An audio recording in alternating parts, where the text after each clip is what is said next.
Welcome into the Toronto Sports Rush right here on the Bet Rivers Network. Remember to like and subscribe. Terrific content for you all the time. And today we've got more of that with longtime NHL head coach Peter Laviolette. Over 1,500 games coached, nearly 1,600 games coached, another 170 in the playoffs, and someone that is in the news these days because of different vacancies. Certainly someone of your stature, Peter, is going to be talked about. How are you? First of all, it's been the first year you haven't coached. I guess going back to like 2000, at least coached in the National Hockey League. You've been coaching in the minors before that. It was probably a weird year for you. It was different, but it was also it was good in a way too. If you think about it, you stay at it coaching since I think 1997 when I was player assistant coach for Bobby Francis. And so from that point, when I left that year, I went to Wheeling to become the head coach in the East Coast Hockey League and kind of start the journey in 1998. And really, like you said, haven't broken stride. And I've had a couple of short outages where maybe I didn't start a season, but I got picked up in November, December, but not the whole year. And so yeah, it was kind of nice just to take a minute, take a beat. I'm down in Florida here with my wife. My son was playing in Florida. He started in Orlando. He ended up in Savannah in the East Coast Hockey League. So I actually got to go and see him play games. Florida Everblades played just an hour and a half down the road. Orlando's a couple hours away. So I got to see him play, things that you don't do. I went to Scotland with my daughter and her boyfriend who's on the Scottish tour and the Australian tour over there, and we went to St. Andrews and saw that. So just things that you don't get to do. You miss so much, inside of that, that 20, 25, 27 years of coaching, that when I did get that opportunity, I wanted to make sure that I did some things that maybe I didn't get a chance to do. So it was kind of nice in that sense. Just to be able to step away and do some things with your family. Your family can take a backseat at times in the coaching world, so it's nice to be there for them in different things. It's interesting, Peter, because the coaching business. I mean, listen, guys who get into it, guys like yourself, you love hockey, you love coaching, you love it. That's why you do it. That's why you've gone on and had so much success over the years. I don't think the fans really understand how intensive it is for someone like you has been doing it year after year after year. And again, you do it because you love it. It's your career, but it's around the clock, isn't it? It seems like it's one of those jobs. There's really never any time when you're not thinking about it. There's a lot of hours that are involved in coaching, EJ. It starts early in the morning, and then the games can get over at 11 o'clock, 12 o'clock, and you're wrapping up the day. You could be getting on a plane and heading to a different city where you're breaking open your computer, you're watching the game you just played. And, there's a lot to it. I've been fortunate to have great assistant coaches along the way who share some of those responsibilities, and you're able to delegate and split it up a little bit, and so that's really nice.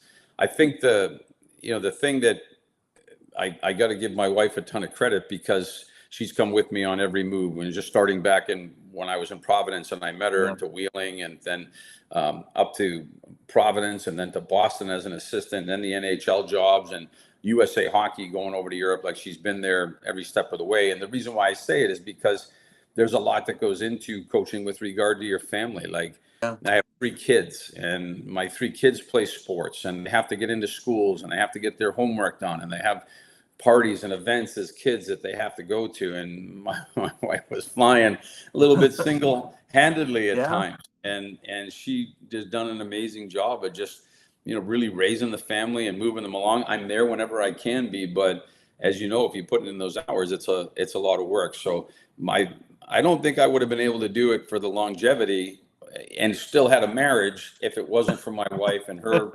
100% acceptance of our job and our life and what it is that we do. So a lot of help along the way, but you're right, it can grind a little bit. You got to tell your daughter who's going into 7th grade, you got to tell her that, and she wants to desperately to finish junior high before she goes to high school, that you got to say, we got to move, we got to go somewhere else. Those conversations are really tough. Like, you don't think about it like that. You just see the team out on the ice, and you're hoping for success out on the ice. But, players and coaches and staff that work for organizations, there's a lot of sacrifice that goes on with families and stuff like that. I've been blessed.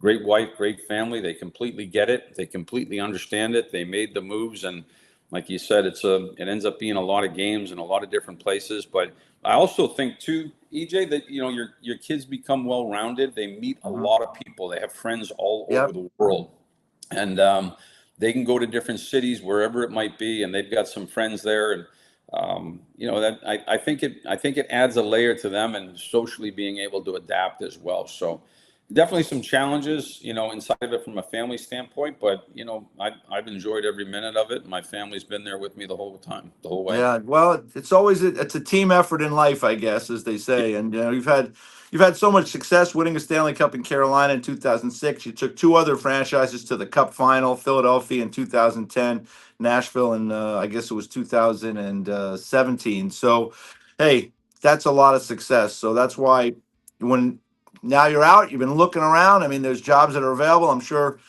I think if you want to work again, you will. I mean, is that an interest for you? Are you interested in getting back in? It seems like you are. Yeah, I mean, it was, like I said, the year was good. Just from a time standpoint to reset, I think sometimes it's good just to take a breath and reset your scope on your compass and scope on what it is that you think is important and where you're going. I think especially since the playoffs, the end of the season's come around, the playoffs, watching a lot of playoff hockey and, talking more hockey just, through interviews like this or podcasts or whatever it might be, you see the playoff hockey going on and you just have, like that itch to do it again, to get back out there. And so, yeah, I'm excited about what maybe the future might hold, and we'll see where it goes from there. All right, I want to ask you about the Toronto Maple Leafs. They obviously have a vacancy right now. They're one of a couple of teams that are looking for a coach. And you watched hockey this year. You've been around teams, all different teams for many years. The Leafs had such a good year last year. And then, and Craig Berube came in, great job. That you could have said maybe they might have been the second best team in the league. They lost to the Panthers and won the Cup in 7 games. Nobody else took the Panthers to 7. This year, obviously some changes with the roster. The wheels fell off. Like, what did you make of the Leafs this year watching from afar? So, in full disclosure, EJ, I watched more of Tampa down here, just being south of Tampa in Florida. Coop's my friend, and so I watch their games more than anything, just because they're local. If I don't have a team coach, I guess I'm a Lightning fan for a quick minute. But it would be totally wrong of me to sit here and tell you what went right in one year and what went wrong in one year. So I guess just, more from experience, the same thing kind of happened to me, 3 years ago or 2 years ago. And then the year after, we had great success in New York. We battled for a playoff spot. We lost to that Florida team in the Eastern Conference Finals in 6 games. And, they got a pretty good team. They moved on. They win back-to-back cups. And then, the next year wasn't quite the same. And all I can tell you is that under no circumstances does one thing guarantee another thing.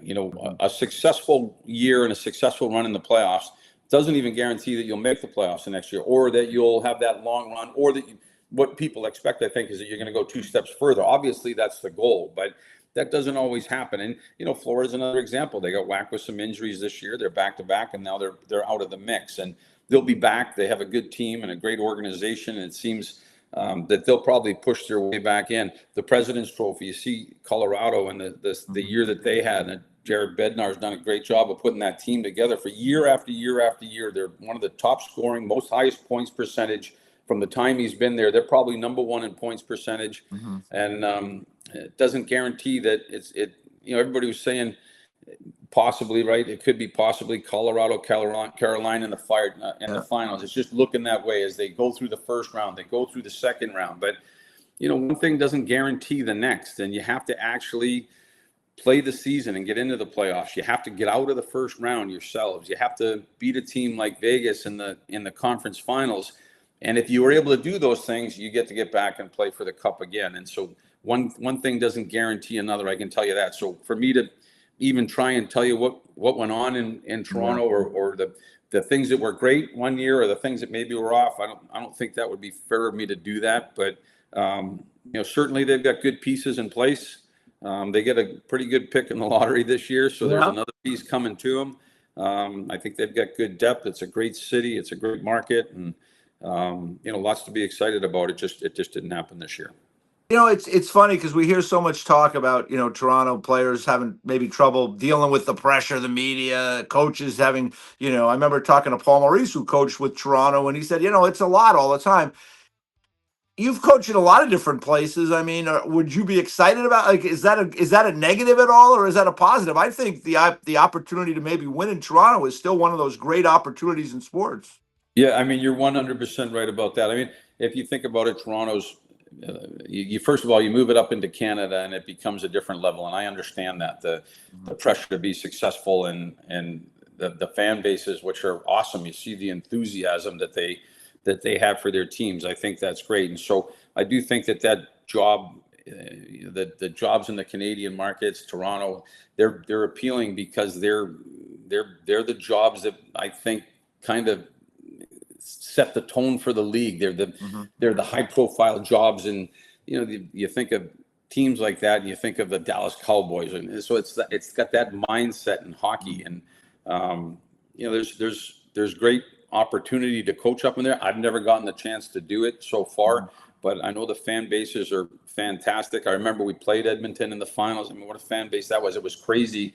When we were in Carolina, we played Edmonton, and a couple of my players that I worked with, Pronger was on that team, Michael Pekka was on that team, and it was just a great series. But you get to go into a city in Canada and you get to feel the vibe of playoff hockey, and you really get to feel it. So anybody who's able to do something like that is pretty fortunate. You mentioned a guy like Chris Pronger. You've had great players during your career. Coached Alex Ovechkin in Washington. I could go through a number of great players you coached in different places. What is it like to coach star players? I mean, like the Leafs, for example, have Matthews. They have Nylander. He's kind of a little bit of a different personality. What's it like to coach superstars?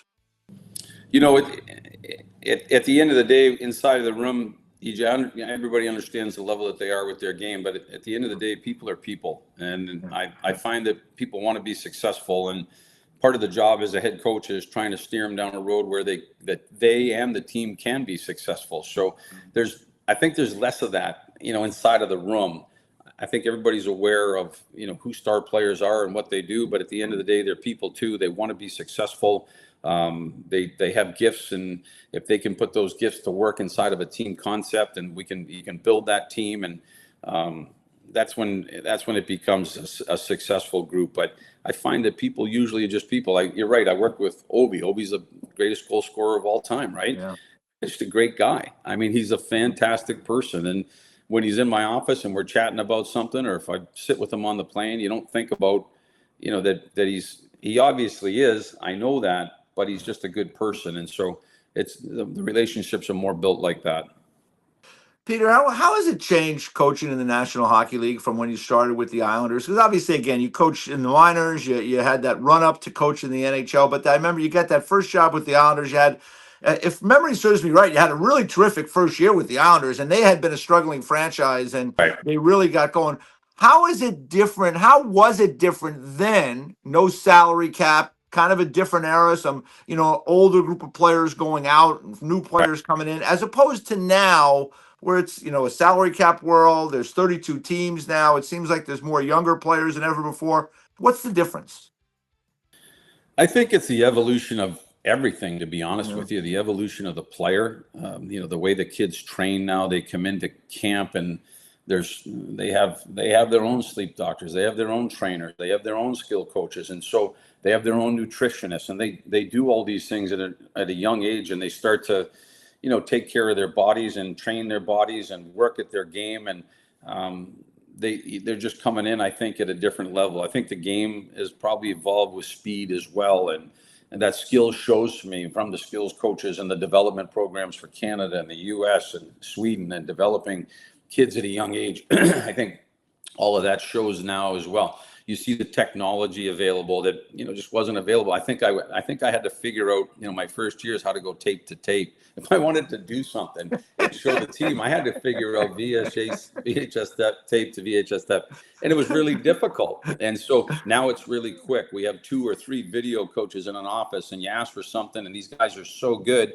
It's on demand. It's on the It's on the iPads on the bench, and so the players can manufacture the information that they want. And so, and I think that how you managing people has probably changed as well. So there's been lots of changes in the game over the course of, I don't know what it is for me, 27, 28 years of coaching. There's been lots of changes, and I think you just got to keep moving with it. And, but then I also think too, EJ, that you are who you are in life. Like I am who I am as a person or a coach. And like, so that kind of comes through, and every coach is different. Every player is different. And you got to figure out, those relationships and how to manage people. So, all of that factors into it, but there's definitely been, I think there's been huge changes since when I first started in the game.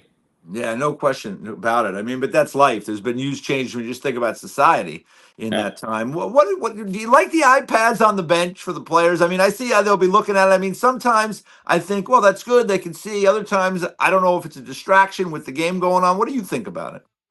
I think that they can serve a purpose in a positive way, for if you had, the three people that were connected on one side of the ice on a power play, and you come off after the power play shift, and it's not going the way you want, and they could sit on a bench, and it's like immediate coaching that can go on, or just their input or their suggestions on how maybe we could change it, because that could have a direct impact in the game. Like if you could fix something on a power play immediately, as opposed to waiting the 18 minutes to get to the end of the period to address something, then I do think there's positives. I don't like it when iPads start getting looked at just to, to see how much you missed the shot by, or if we're going to get better at the game, if there's a reason for it, I'm for it, because it offers a way to get better without having to get to between periods. It's immediate. It's a response. There's some coaching involved there. And even if it's just, like I said, even if it's just the players amongst themselves coaching each other, talking about things, that's a good thing. That's a positive thing for me. Peter, you mentioned like a couple of years, you were out, but you joined in with the team during the year. In Philadelphia, I think you came in and they ended up going to the final. If memory serves me correctly, in 2010, you came in the middle of the year. We've seen that now in Vegas this year. It's extreme because it was 8 games left in the season. John Tortorella came in. Things have kind of really worked out for them. Now they're in the Stanley Cup final. I mean, what is that? What was it like? What's it like to jump in the, in this case, it was late in the season. In your case, it was kind of more in the middle of the year. And obviously, in your case, you got to the final, and in his case, they're in the final as well. Right. It's I think it's a little bit different jumping in that late. I mean, you're really just jumping in. I can't even speak to it. I guess I'd have to live it and kind of go through it. But clearly, it's been a positive thing. They finished strong in the regular season. They've moved on through 3 rounds. They just took care of Colorado in 4 games. So clearly it's been a positive and moving in the right direction. When I did it, it was more the beginning of December. There was over half a season left. And oftentimes when you come in like that, you might have a game that night or maybe the next day. And so you're walking into a locker room where everybody knows everybody's name. And I'm talking about not just the players, but the staff or support staff or your assistant coaches or whoever it might be. You're the only new guy. And so it can be challenging to try and figure everything out. What the lines are, the names of the players, the faces, the staff, who's doing what. It can become a little bit challenging. You put it together, but like anything, you just get in there and you roll up your sleeves and you start doing the work and you figure these things out. And so you were right. We were able to. I always joke, EJ, when I took over in Philly, we were in 22nd place. I think I took over December 9th. By January 1, with my great coaching, I quickly drove them to last place. And so I think on January 1, we were close to last in the league. And it was a long journey to get back. And I remember in those circumstances, like I said, it's a little bit different, I think, from the change that took place with 9 games to go or whatever. But you'd win 2 games and you lose 1, and then you end up losing 2 points in the standings, and you can't figure it out. It was this tug of war of emotions. And when we finally got in, if you remember, it was the last day. It was the last day, and it went to a shootout, and either New York was getting in or we were getting in on a shootout. And I remember when it was over, my feeling, and I'm thinking the players as well, is you just took this huge piano and you just threw it off your back. You know what I mean? Like we were in, and it just kind of set us free at that point. We had really good players. We had good teams. Bush was in there. You see Bush working the games here. Bush was in there, and Michael Layton, we had gone through some goalies. I think Emery had hip surgery maybe, and so there were some things that had gone on with the goaltending. But these two tag teamed off of each other. They got banged up a couple times, and they did a fantastic job. But we had some really good players, and we were able to make a run. And we ended up losing to Chicago in 6 games. So, but it was a long journey, and it was quite a ride. But I think it's probably a little bit different from the one that Vegas is on, with John Tortorella stepping in with only 9 games. They were going to be in the playoffs, and clearly it's been something that's been positive. I want to just follow up one question on Vegas. Jack Eichel. I don't think he gets, he's a star player. He's won a Stanley Cup. He just was part of an Olympic team that won a gold medal. I still don't think he gets enough credit, maybe because he's not the flashy star like McKinnon or McDavid.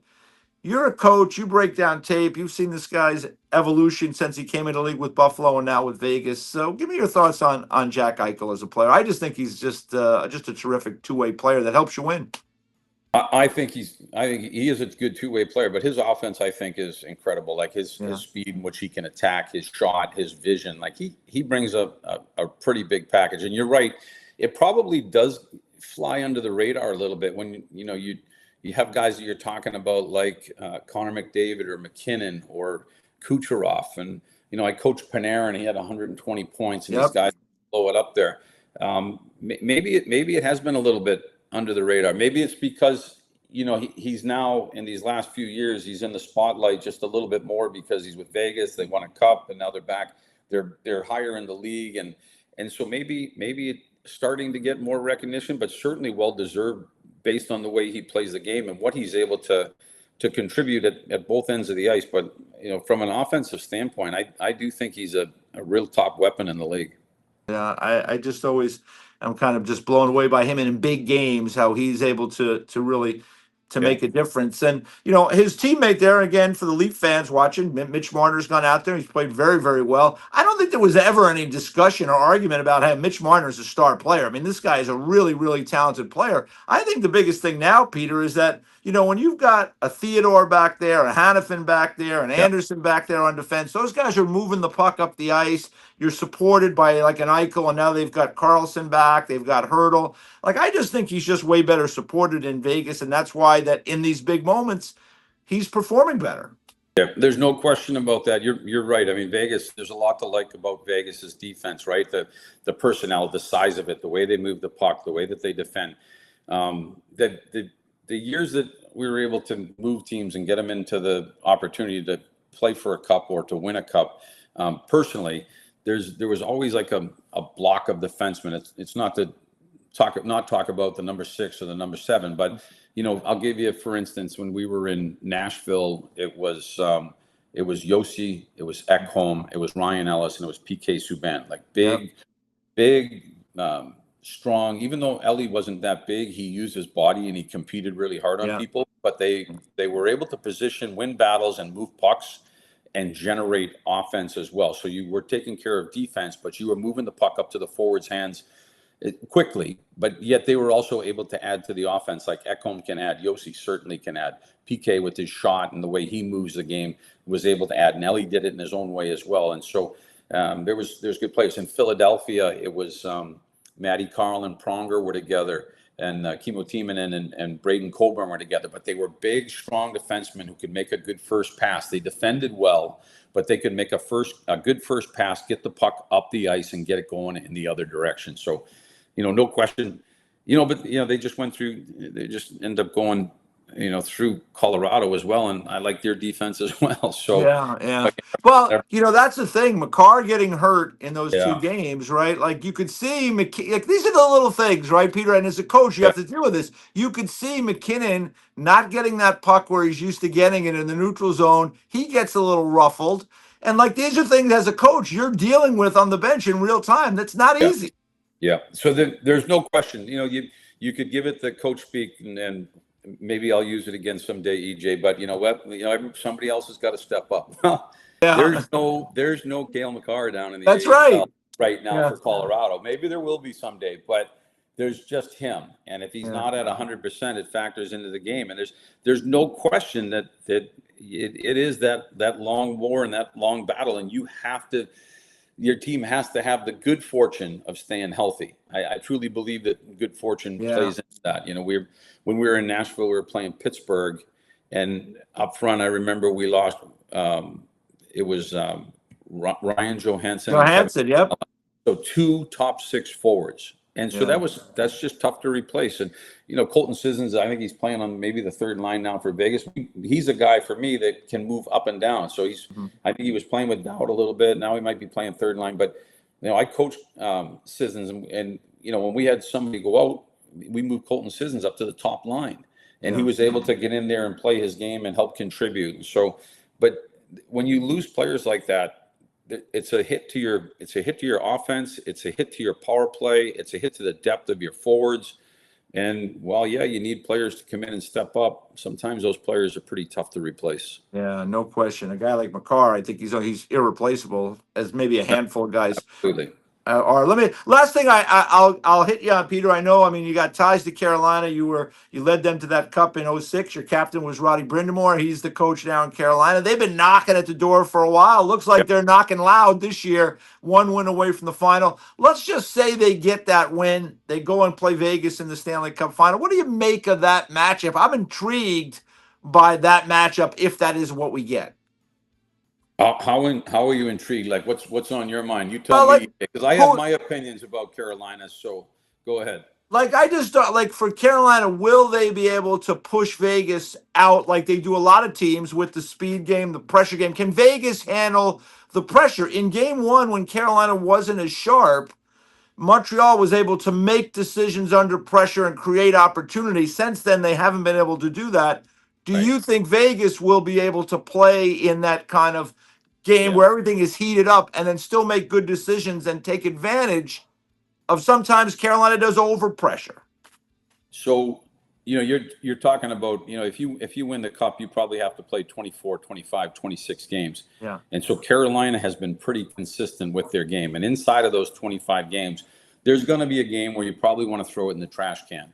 Yeah. And so I'm sure Roddy addressed everything that needed to be addressed. And then they threw it in the trash can. And then they came back and saw what they did and what they're doing right now.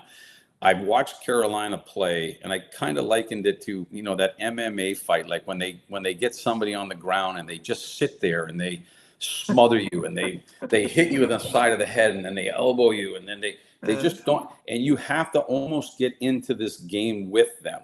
And they're consistent with it, with the exception of the one game that you're talking about, which I think was just a bad game. Yeah, just that happens. Break. They came back, but they smother you, man. They're quick. They check forward everywhere. And then from an offensive standpoint, like they played Montreal, like Tampa and Montreal played, and it was a pretty close game. Pretty close series. You see the game last night. I think the attempts last night were, I don't know, mid-90s to mid-40s. Yeah. And that's up in Montreal, which is like a deafening building. And they were able to like just stay with it, just ground and pound you. Say Vegas, make people play Vegas again. They make people play their game. Mm-hmm. And when they do that, they find success just by being consistent with it. It's not about a flash in the pan in the first 5 minutes of the second period. They bring this element of the game where they're hard to play against. They're fast. There's no time and space. They're throwing everything at the net. They're throwing people to the net. They can score off the rush. They can score off face-off plays, the power play, whatever it might be. But it's going to be a lot of numbers and a lot of volume coming at you. And you have to be able to stay with that and maintain it. And so I think Roddy's done a great job there. I think they've got good depth, good players. It was nice to see Keandre have a big game last night. Yeah, like another guy you had. Yep. Yeah, he played real well. I mean, that was typical Keandre though. Like he can skate and he can make that play. He's a long, good skating defenseman that can attack the offensive zone like that and make that pass to Stahl in front. But I think it's going to be a good series. Like I don't think they'll get overpowered. You know, as they showed that maybe they can do that to teams. Vegas, I don't think that would happen if Carolina moves on. Yeah. Well, I think this got the makings of a really interesting. You know, they say styles make the fight, and I think those are two distinct styles, and it could be terrific hockey. Listen, you know about the Stanley Cup Final, Peter. You've been there 3 times in your career. You won in Carolina in 06, and I got a feeling you're going to be back coaching next year. And listen, I'd love to see you in another Stanley Cup Final. That'd be a lot of fun. So that sounds good, EJ. All right. Well, listen, thank you so much for the time today. I really appreciate it. Enjoy the hockey. Good luck as things move on. And like I said, I'm sure we're going to be seeing you behind a bench somewhere next season. But thanks again for the time. Thanks, EJ. Take care. All right. Peter Laviolette, longtime NHL coach, Stanley Cup winner with the Canes in 2006. You've been watching the Toronto Sports Rush right here on the Bet Rivers Network. Remember, like, subscribe, and we will see you again